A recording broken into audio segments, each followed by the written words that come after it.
Oi, gente! Bem-vindos de volta à TV Berlioska. No vídeo de hoje, eu quero conversar com vocês sobre o método que eu uso para fazer bolo amanteigado.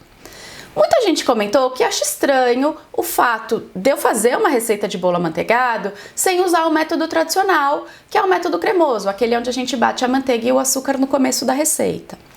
O método que eu uso é chamado de método duas etapas.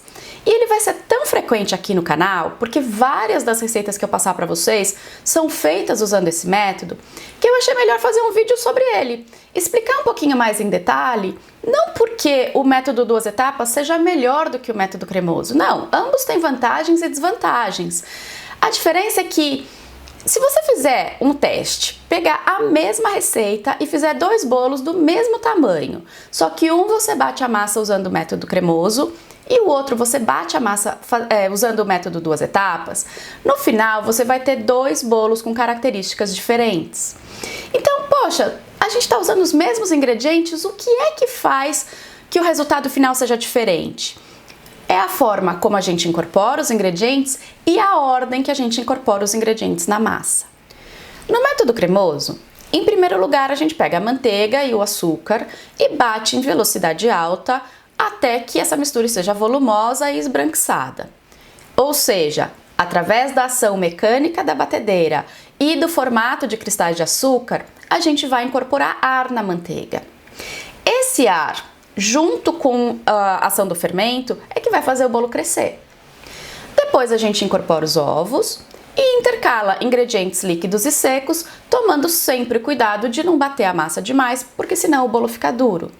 Lembra, eu expliquei nos vídeos sobre a farinha que quando a gente junta ingredientes líquidos com a farinha e começa a bater a massa, a gente começa a desenvolver a rede de glúten. Então, no método cremoso, a gente tem que tomar muito cuidado para não bater o bolo demais. No método duas etapas, em primeiro lugar a gente faz a mistura de ovos. A gente pega os ovos inteiros, ou só gemas, ou só claras, enfim. O que a receita pedir em relação a ovos, coloca num recipiente, adiciona 1/4 da quantidade total de líquidos da receita e a baunilha ou qualquer outra essência que você estiver usando, mistura bem e reserva. Depois você coloca todos os ingredientes secos na tigela da batedeira e sim, inclui o fermento nessa hora e vai usar o batedor de pau ou raquete para misturar esses ingredientes secos por mais ou menos 30 segundos. O objetivo aqui é aerar um pouco esses ingredientes, mas também fazer com que a dispersão de farinha, fermento, sal, açúcar seja bem uniforme. Aí você adiciona a quantidade restante de líquidos, a manteiga em ponto de pomada e vai bater essa massa por 1,5 minutos e é aí que você está criando a estrutura do bolo. Aí você fala, Cris, espera aí, você acabou de explicar que no método cremoso a gente tem que tomar um super cuidado para não bater a massa demais, porque senão o bolo fica duro. Aí você fala que no método duas etapas, depois que você coloca os ingredientes líquidos e os secos, você ainda bate essa massa por 1,5 minutos, como é que esse bolo fica macio? O segredo é que no método duas etapas, na hora que você incorpora os líquidos e os secos, você também incorpora a manteiga em ponto de pomada. O que acontece é que daí as partículas de farinha vão ficar todas cobertas de manteiga e isso vai atrapalhar a capacidade da farinha de absorver os ingredientes líquidos. Então você acaba controlando muito bem a formação de glúten simplesmente porque você atrapalhou o trabalho da farinha. E aí os ingredientes líquidos que a farinha não consegue absorver são absorvidos pelo açúcar. Isso traduz em uma massa super úmida. Por isso que no método duas etapas, a temperatura dos ingredientes, principalmente da manteiga, é extremamente importante. Eu falo nas minhas receitas manteiga em ponto de pomada, mas eu também coloco lá, para quem não sabe o que isso significa, que a temperatura dos ingredientes e principalmente da manteiga tem que ser maior do que 17 graus e menor do que 24. Isso não é porque eu sou louca, é porque realmente é o fato de você incorporar a manteiga junto com os líquidos e porque eles estão na temperatura correta que você consegue controlar a formação de glúten, mas ao mesmo tempo criar uma estrutura boa para o bolo. Uma coisa que muita gente me pergunta quando eu ensino o método duas etapas é que se a minha batedeira planetária não tem o batedor de raquete, posso usar esse aqui que parece um fouet? A resposta é pode. O cuidado que você tem que ter é que no método duas etapas Raspar as laterais e o fundo da tigela é extremamente importante. Se você estiver usando esse batedor, você corre o risco de ter ingrediente que ficou preso aqui dentro. Então, toda vez que eu falar raspa as laterais e o fundo, se você usar esse aqui, raspa aqui dentro também. Você corre o risco de usar esse batedor aqui e acabar incorporando um pouco mais de ar na massa do que você gostaria. Isso não vai estragar o bolo, mas vai fazer com que ele fique mais fofo e aí a estrutura acaba ficando um pouco mais delicada. Mas aí o segredo é, se você usar esse batedor, faz o bolo com manteiga, coloca o bolo na geladeira para ele ficar bem firme, né? A manteiga na geladeira vai endurecer e aí você trabalha com o bolo gelado.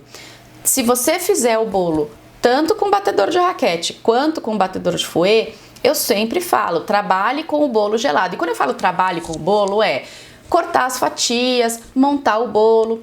Ele tem que estar gelado nessa hora porque ele facilita o manuseio, tá? Mas aí depois que na hora que o bolo voltar para a temperatura ambiente e for ser servido, o bolo vai estar gostoso igualzinho se for feito com um batedor ou com o outro. Outra coisa é, não tenho a batedeira planetária. Posso usar a batedeira de mão? Pode. Você tem que ter o mesmo cuidado de raspar o interior dos batedores para não ter nenhum ingrediente preso lá dentro. E a diferença é que se você usar a batedeira planetária, você vai bater a massa em velocidade média por 1 minuto e meio.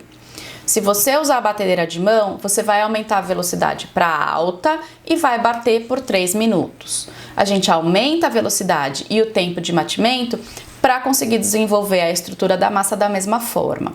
Lembrando que se você usar a batedeira de mão, não pode ficar com o batedor parado lá no meio da tigela, não. Tem que fazer o movimento circular para garantir que você está misturando toda a massa e desenvolvendo a estrutura correta. Aí se a gente fizer aquele teste de assar 2 bolos iguais, mesma receita, só que um feito pelo método cremoso e o outro pelo método 2 etapas, a primeira diferença logo de cara é que você vai ver que o bolo feito pelo método cremoso, ele ficou mais alto e bem fofo. Também todo aquele ar que a gente incorporou na manteiga ajuda o bolo a crescer um pouco mais. Só que quando a gente fatiar esses bolos para analisar a estrutura interna, comparar a textura deles, você vai perceber que o bolo feito pelo método 2 etapas, apesar de não ter crescido tanto, ele é extremamente macio. Isso porque, ao não incorporar tanto ar na massa, você prejudica um pouco o crescimento, mas você faz com que a estrutura de migalhas fique extremamente densa. Só que ao mesmo tempo, porque a gente controla a formação de glúten, colocando a manteiga na temperatura correta e na hora certa, essa densidade ela se traduz num bolo macio e úmido. A gente diz aqui que os bolos feitos através do método 2 etapas, eles costumam ter uma textura aveludada. Aí, de novo, isso não significa que um bolo é melhor do que o outro, tudo depende do que você quer. O importante é você entender que a ordem dos ingredientes, a temperatura dos ingredientes e a forma como você bate a massa vão impactar o resultado final. Eu prefiro trabalhar com o método 2 etapas, em primeiro lugar porque eu acho que o método cremoso dá um pouquinho mais de trabalho. Mas no final, o importante para mim é que eu vou ter um bolo bem macio, um pouco mais úmido, logo eu vou precisar de menos calda no bolo. E lembra no vídeo de prensagem de bolo, todo o problema que você consegue contornar simplesmente porque você não encharca o bolo com calda? E no final, aquela densidade, a textura aveludada, fazem com que o bolo tenha a textura perfeita para eu trabalhar tanto com bolo de andar como com bolo esculpido. Agora você já sabe, se você quiser fazer o teste, pode pegar qualquer uma das minhas receitas, elas funcionam tanto no método cremoso quanto no método 2 etapas. Eu não posso dizer que toda receita de bolo amanteigado vai funcionar, tá? Eu sei que as minhas funcionam.